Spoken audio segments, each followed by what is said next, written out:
Hi, I'm Joe Connolly. Our guest today has co-founded a very cool new company that allows anyone to grow food wherever they live, even inside. Suma Reddy is here to tell us about the business that they call Farmshelf. Exactly. Suma, what is your business? So you hit it on the nose.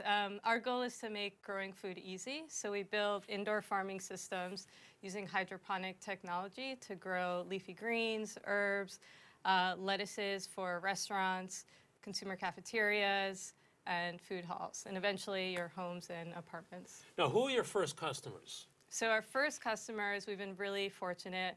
Some pretty top-of-the-line restaurants. So we work with chefs like Marcus Samuelson, Marcus B&P in Newark, New Jersey, Think Food Group, which is a Jose Andres food group in Washington, D.C. And what do they get from their relationship with you? What's in it for them? So for them, the first thing they get is the indoor farming system. So if we take a case study, we're in Grand Central Terminal at the Great Northern Food Hall. We put 4 of these bookshelf-sized units in the restaurant, and we're growing opal basil, we're growing microgreens, we're growing, thyme, we're growing bronze fennel, whatever they need, and they're giving it to customers, local, fresh, on demand. And we're probably showing pictures of these units right now. They're absolutely beautiful furniture. Yeah. When I saw them, I said, oh, wow. And I almost thought, here's an adjacent market for you.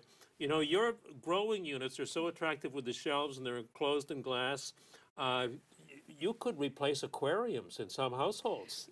I love that. Yeah, a lot of people have kind of mentioned when we hit the consumer space and go into homes, we like to think about what are we like. A little bit like an aquarium, except you're not going to eat that fish. But think of your refrigerator. We really want to be something that's used daily, whether it's by a restaurant or you yourself. Now, do you have to, dumb questions here, plant the seeds and water it and do all sorts of maintenance like you would do in a garden outside?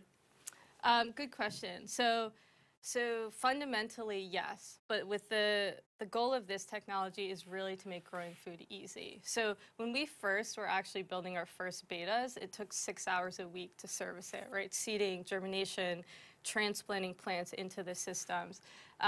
By the time we roll out our scalable product, it's going to be 30 minutes per week. Right now, we're only even 2 hours a week. So we're getting better, a lot better, and any Joe Schmo can do this by next year.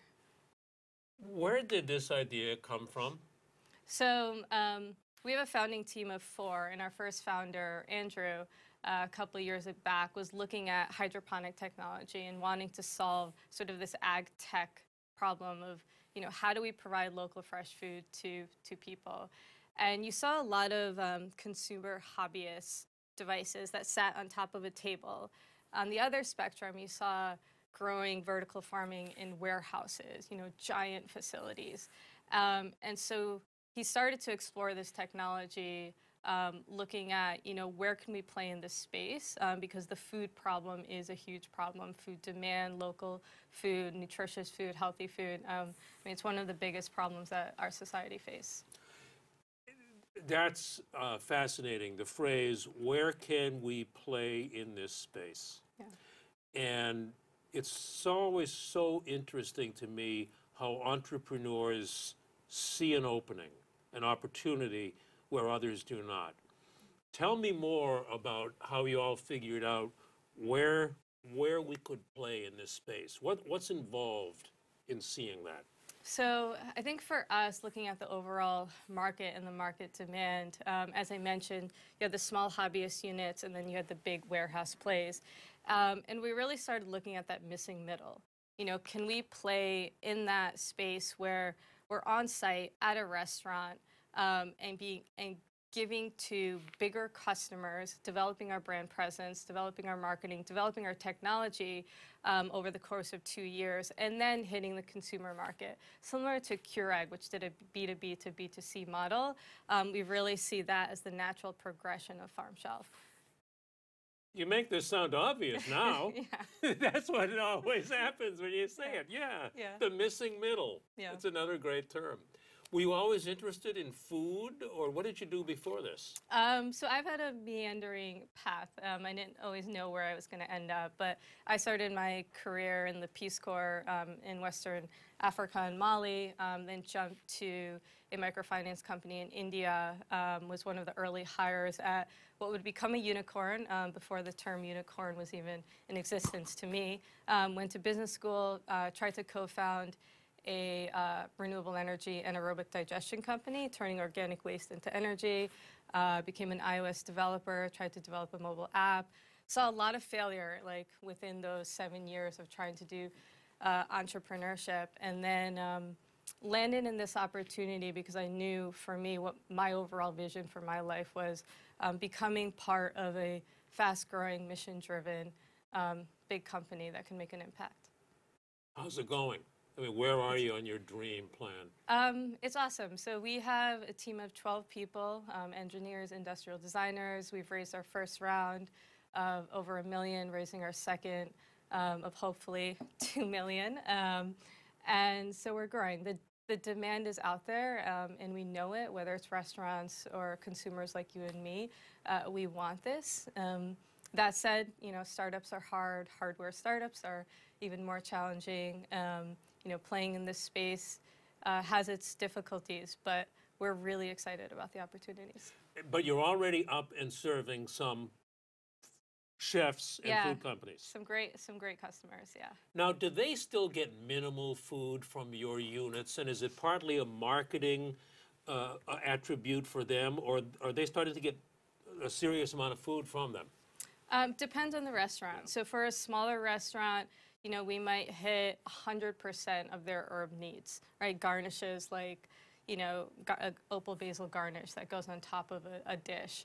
For Great Northern Food Hall in Grand Central Terminal, where they're seeing thousands of people come in, it might only be a portion of their overall demand. But the marketing also is very key. Anytime you go into one of our restaurants, whether it's Chef's Club, you know, in Soho, Great Northern Food Hall, Marcus B&P, Food and Wine, things of this nature, you see people looking into the systems and they can't believe that you can grow this on site. When a company gets all of their herbs from you, do they continually pick them, or do they have to go back and replant them often? Good question. So depends on the restaurant. If you harvest correctly or pick, as you're saying, if you harvest in the right way, that plant will grow. If you don't harvest in the right way, you are talking about really replacing the plant from scratch. But these are things that definitely require a little bit of education, like any new technology in the world, but hopefully one day it becomes something that's, you know, second nature. I can see that you could get these into all Starbucks in the United States. Yeah, that'd be cool. Yeah. Best of luck to you. I'm going to say I knew you when. Thank you, Suma Reddy. What a great story. Thank you so much. Thanks for having me. Thank you.